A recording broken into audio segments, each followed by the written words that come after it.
तो अभी तक के लेक्चर्स में हमने डायमेंशन के बारे में बात की, हमने डायमेंशनल एनालिसिस किया, हमने डायमेंशन के कॉन्सेप्ट को समझा, हमने देखा कि डायमेंशन का यूज करके कैसे हम फॉर्मूला चेक कर सकते हैं, उसकी मदद से कैसे हम कांस्टेंट का किसी भी कांस्टेंट का डायमेंशंस निकाल सकते हैं। आगे हमने देखा था कि कैसे हम डायमेंशन का यूज करके एक सिस्टम से दूसरे सिस्टम में किसी भी फिजिकल क्वांटिटी की यूनिट को चेंज कर सकते हैं। आज हम लोग देखेंगे इसका थर्ड यूज, जो कि बहुत इंपॉर्टेंट है, as a research tool to derive new relations. अगर आपको पता हो कि कोई क्वांटिटी किस किस क्वांटिटी पर डिपेंड करती है, तो डायमेंशन की मदद से वो आप फॉर्मूला डिराइव कर सकते हैं। ओके, उसको देखते हैं हम लोग। जैसा हमने बात किया था, आपको याद होगा सिंपल पेंडुलम का एक क्वेश्चन में, हमने पिछले क्वेश्चन में, तो सिंपल पेंडुलम के क्वेश्चन में हमने देखा था कि उसका जो फॉर्मूला था T = 2π√L/g। ओके, तो वो फॉर्मूला हम लोग यहाँ डिराइव कर सकते हैं बिना आप सिंपल पेंडुलम का कॉन्सेप्ट समझे हुए। Okay, actually simple pendulum concept है आपका ऑस्किलेशंस का, तो वहाँ बिना उस चैप्टर में जाए हुए, बिना SHM के कॉन्सेप्ट को समझे हुए, वो रिलेशन हम लोग यहाँ डिराइव कर सकते हैं with the help of dimension in the first chapter. So देखते हैं। तो सिंपल पेंडुलम क्या था, ये अगर हमारा स्ट्रिंग है और ये पेंडुलम है, तो इसको हमने सिंपल पेंडुलम बोलते हैं, जिसमें एक छोटा सा बॉब लटका होता है, जिसका मास m है, ये लेंथ l होती है, कहाँ से कहाँ तक, स्ट्रिंग के इस छोर से इसके सेंटर ऑफ मास तक। ओके, आप इस क्वेश्चन को जाकर देखेंगे, प्लेलिस्ट में आपको मिलेगा, तो आप देख पाएंगे कि ये जो लेंथ होता है, स्ट्रिंग की लेंथ को हम l नहीं बोलते हैं, उसको आप डिटेल में देख सकें वहाँ पे। तो ये बॉब अगर मूव करता है ऐसे ऐसे, बॉब अगर यहाँ से यहाँ जाएगा, यहाँ से यहाँ आएगा, यहाँ से यहाँ जाएगा, फिर यहाँ से यहाँ आएगा, तो उसे कुछ टाइम लगता है, और इसी टाइम को उसका टाइम पीरियड बोलते हैं, time period of the simple pendulum. तो उसको हम डिराइव करते हैं। तो क्या लगता है इसको देख कर कि जो टाइम पीरियड अगर t है, तो किस किस चीज़ पर डिपेंड कर रहा होगा? क्या बॉब का मास बढ़ा देंगे हम? ओके, पहले बॉब इतना बड़ा था, अब उसका बॉब का मास बढ़ा दिया हमने। पहले समझिए नींबू था यहाँ पर, अब हमने लोहे की गेंद लगा दी, तो क्या लगता है टाइम पीरियड बढ़ जाएगा इसका? यहाँ से यहाँ ऑस्किलेशन करने का टाइम जो है, पूरा कंप्लीट रिवोल्यूशन करने का टाइम बढ़ जाएगा या घट जाएगा? क्या होगा हम लोग देखेंगे। तो ये डिपेंड कर सकता है मास पे। अगर 80 की लेंथ हम बढ़ा दें, तो हो सकता है कि इसको ज़्यादा टाइम लगेगा करने में। एक कॉमन इंट्यूशन कहता है कि अगर 80 की लेंथ बढ़ा दी जाए, तो इस बॉब को यहाँ से यहाँ जाने में ये थोड़ा लंबा ट्रैवल करेगा, और पहले ये शॉर्ट ट्रैवल करता, अब ये लंबा कुछ ट्रैवल करेगा, और इसे कुछ ज़्यादा टाइम लग सकता है, ऐसा प्रतीत हो रहा है। तो हम मान लेते हैं कि ये लेंथ पर डिपेंड करेगा। और थर्ड डिपेंड करेगा ग्रेविटी पे। क्यों ग्रेविटी पर डिपेंड करेगा? क्योंकि जब हम ये इसको यहाँ ले जाएंगे, तो इसको वापस खींचने वाला ग्रेविटी है। सपोज कीजिए बॉब जब यहाँ पर आएगा, ओके, तो इस पर एक mg फोर्स यहाँ काम कर रहा है, ये g ग्रेविटी है, तो उसका एक कंपोनेंट है इधर। इसको दो कंपोनेंट अगर तोड़ दें हम, ओके, ये स्ट्रिंग है, तो एक स्ट्रिंग के नॉर्मल और एक स्ट्रिंग के पैरेलल। तो जो ये फोर्स है, वो स्ट्रिंग के जो परपेंडिकुलर है, वो उसको वापस लाने में मदद करेगा, अन्यथा वो वापस आएगी नहीं।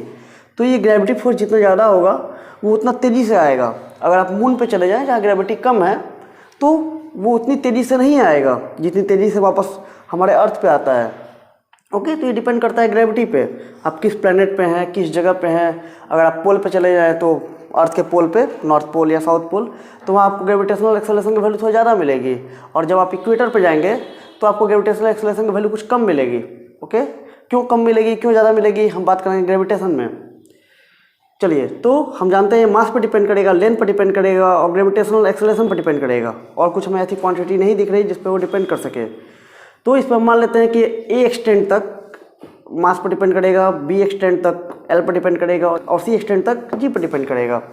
क्योंकि हमें नहीं मालूम है कि बढ़ने से बढ़ेगा कि घटेगा। हमारा कॉमन इंट्यूशन कहता है कि ग्रेविटी बढ़ने से हमारा टाइम पीरियड घटना चाहिए, और लेंथ बढ़ने से बढ़ना चाहिए, और मास के बढ़ने से पता नहीं, देखते हैं उसको। चलिए, तो t जो है टाइम पीरियड डिपेंड करेगा मास पे, लेंथ पे, ग्रेविटी पे। हमें नहीं मालूम कि किस हद तक डिपेंड करेगा, तो हमने ABC उसका एक्सपोनेंट ले लिया। चलिए, कभी भी प्रोपोर्शनलिटी का साइन हटता है तो एक कांस्टेंट आता है, और एड टू योर नॉलेज ये डायमेंशनल कांस्टेंट होगा, मतलब इसका कोई डायमेंशन नहीं होगा, डायमेंशनलेस कांस्टेंट होगा ये। ओके, तो इसको हमने लिखा MA, यहाँ तक ठीक है। आगे हम क्या करेंगे, इसका डायमेंशनल एनालिसिस करेंगे। So take dimensions of both side अगर डायमेंशन लेते हैं हम, तो क्या होगा, हमने ब्रैकेट लगा दिया यहाँ पर t का, यहाँ पे k का ब्रैकेट लगा दिया, टी क्या है, टाइम पीरियड है, उसका डायमेंशंस क्या होता है 1 इन टी, टाइम पीरियड है तो टाइम ही होगा, और टाइम का डायमेंशन 1 इन टी होता है, उसका डायमेंशनल फॉर्मूला टी होता है। कि एक डायमेंशन लेस कॉन्स्टेंट है, मतलब उसका कोई डायमेंशन नहीं होगा, यानी कि 1, इसको आप इग्नोर कर सकते हैं। ये क्या है, मास है, मास को हम कैपिटल एम से रिप्रेजेंट करते हैं इन फॉर्म ऑफ डायमेंशंस, और इसका पावर ए है।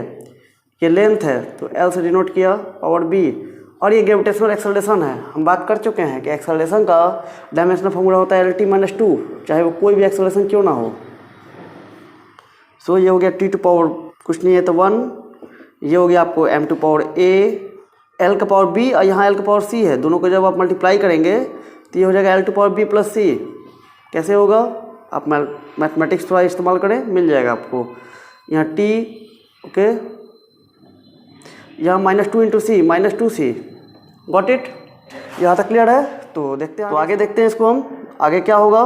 हम क्या करेंगे, पावर इक्वेट करेंगे, हम पावर इक्वेट करेंगे। अगर यहाँ t है तो यहाँ पर भी t ही होना चाहिए। अगर t के पावर 1 है तो फाइनल जो भी वैल्यू होगी यहाँ t के पावर 1 होना चाहिए, और यहाँ लेकिन m का पावर a दिया गया है, यानी कि ये टर्म खत्म हो जाना चाहिए, ये टर्म भी खत्म हो जाना चाहिए, और -2c की वैल्यू कुछ ऐसी होनी चाहिए कि 1 हो जाए वो।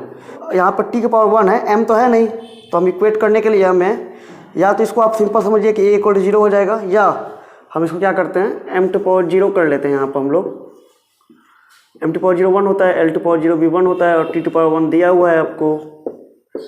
और राइट साइड में डायमेंशनल फॉर्म में m टू पावर a है, l टू पावर b है, t to power b plus c है यहाँ पर, और t टू पावर -2c है। अगर लेफ्ट और राइट को इक्वेट करें हम तो ये इससे रिलेटेड है, ये इससे रिलेटेड है, और ये इससे रिलेटेड है।